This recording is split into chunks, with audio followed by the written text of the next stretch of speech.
I'd like to take a step back and go to the UN for a second, because obviously you have people that believe it's a wonderful organization doing a lot of good things. I'm one of those people. And then you have people on the other side that think, oh, the UN is useless, no one listens to it, and all these things. And I think with any giant institution, I think it's a little bit of both. And so I was wondering if you could give us a little perspective on your time there and what you think of the UN.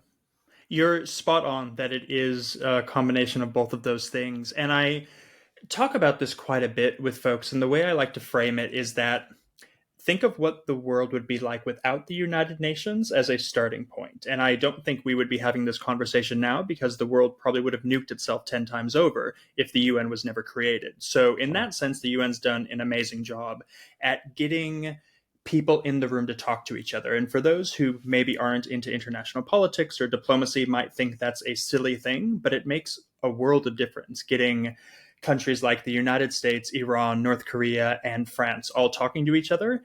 It may not be perfect, but it's certainly a forum that allows for that, and that gets us across the line in so many different ways.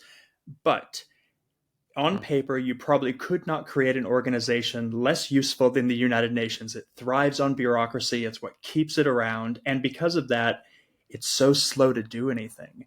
And I think at a time when it was created Right. 70 plus years ago, that worked because the world wanted stability. We just came out of two world wars.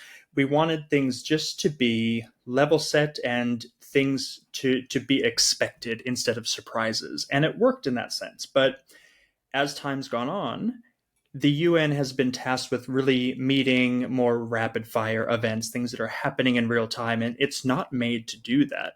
I wish it was evolved and adapted to the modern world, but in a lot of ways it's not fit for purpose. So going back to that original thought, it's a combination of both. It does a lot of amazing things and I'm glad it exists, but there's a lot of reform that needs to happen for it to really be purpose built for society today and what we need.